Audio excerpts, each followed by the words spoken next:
as far as I can remember, we met the first time on an elevator in the Marriott McKee Hotel 1991, and you gave me a white copy of the Fuse records. 91, I would have given you probably Fuse FU, or Yes, yeah, exactly. Probe #1. New Music Seminar was like the place everybody came to talk about new music. And In July. yeah. Hot New York City. No, but that was the start. Then I invited Richie and his whole label, the whole team, +8 record for my birthday party. Yeah, so if we met then in July, that was in November the same year. It was same year. So like 4 or 5 months later, I had the pleasure of going and seeing what this crazy nut was getting up to in Frankfurt. I was running my club, The Omen, and I fell in love with the Detroit music already in the 80s, but with Richie's, what he did on +8, we were hardcore fans in Frankfurt. I think when I offered you then the residency at the Omen Club, and you came quite often. Yeah. The club in Frankfurt, the Omen, was legendary outside of Frankfurt, outside of Germany, and it was, we were doing crazy parties in Detroit, and well, we thought we were, but what was going on there was really, it was pure, it was long, it was going until 11 or 12, in the morning. Things didn't really get started until 5 or 6, and I remember even when I was playing there, I'd play 2 or 3 hours, and it wasn't until hour 5 that everything started to gel together, and it got sweaty, and the people started getting even more loose. It was really something special. The techno scene was very small anyway then, and so when you met like-minded, people, friends who had the same kind of vibration, the same spirit, you tried to find ways to bring each other together. So I was, also around 93, 94, I came to Omni for New Year's Eve in Frankfurt. For me, that was probably a real special point, because I met even more of Sven's friends, and and became maybe one step closer to that group. That was I remember that, because it was a big party. Everybody was hanging on stage. New Year's has a special feeling, and each step of the way it's been like that. Meeting friends, having shared friends, playing together, hanging out together, eating together, going on vacations together. It just organically grew because we like to hang out together. The first thing that got us together was music, and enjoying the music that we were making, or the music, how we performed, and how I think completely, when we're into something, we're both into it. And that's the thing that always brings us back. I was 16. There was no roof. There was a Spanish finca with an outdoor, nice decorated space with a nice fountain in the middle, like a glass pyramid. And when I came there first time, as I said before, I was really touched by the magic of the people there and the music. I mean, there were guys sitting in the corner playing the bongos. Girls were dancing half naked. People were smoking joints. There was Grace Jones on the dance floor, Duran Duran, and me, little Sven, was standing there, coming from the countryside. Oh, that was an experience. And Alfredo, the DJ, that time, he was playing a very eclectic mix of music, from African percussion to psychedelic rock to Italo disco, and some experimental stuff in the morning. That was for me like, wow, that was the first time Amnesia. It has nothing to do with the Amnesia of today. Yeah, my first experience at Amnesia was closer to what it is today, because it's that building, but it was with Sven and the Cocoon parties. And for me, Amnesia, it was tropical and it was sexy. You know, there was like good-looking girls like dancing here and there. There was like people on podiums, and it was hedonistic. It was positive. It was quite different than everything else I was doing at that point. You know, I'd grown up playing in Detroit and playing pretty heavy techno music. A lot of that was in dark warehouses. You know, if you'd come to one of my parties I was doing, it was like a strobe light and black plastic and massive speakers. And now I was in the middle of, you know, Amnesia, which was, you know, brighter lights and color and dancers up here and, you know, Sven doing crazy stuff up there. It was like, wow, what is this? Amnesia specifically as a club, I don't know, there's some hypnotic thing that happens when you're playing the right music on those dance floors, especially, and it switched over the years, like now the terrace, but in the early days it was the main room, which was the main room. So that also oscillates back and forth, but people are dancing, people are losing themselves. There's this hedonistic, there's a freedom, and people get lost in the dance. And I think and we love getting lost in the dance. We love allowing people to get lost in the dance. Ibiza was my first love. When I came here when I was 16 years old, I fell in love with the island and with the spirit, the music, the open air clubs. I was like, baff! I was really fascinated, and it was touching me very strong. And I think it was also giving me a direction for my life.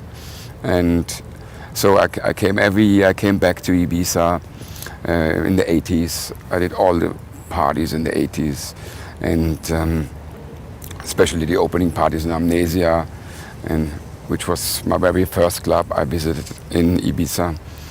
And yeah, and then when I had this idea with Cocoon and with the idea of metamorphosis about my life, what is constantly changing, and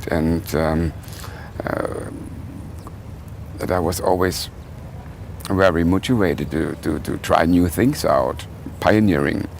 And then I came to the point that I said, I want to give something back to Ibiza, because that was for me the beginning. And then in the year of 1999, I decided to start my own event series here at Amnesia on a Monday. And I was not thinking about it, you know. It's just they said we only have Monday. It's the only night which is not happening here, which is actually closed. And I said, I take the Monday. And yeah, and then the rest is history. I don't know, but it was a hard work, I have to say. But I didn't care. I said I'm not going in any competition here on the island with Cocoon, because we did something new. We played techno. So, and it was like the beginning. And of course, I invited from the beginning also my best friend Richie. I said, Richie, come on. And Richie like, what, Ibiza?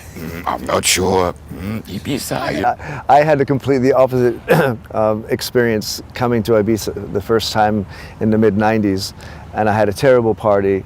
You know, everything that could go wrong. You know, I was staying at a promoter's house. It was like dirty bed sheets. It was hot. Nobody picked me up at the airport. Nobody seemed to like what I was playing when I was actually DJing, and I left the island saying, I'm never coming back.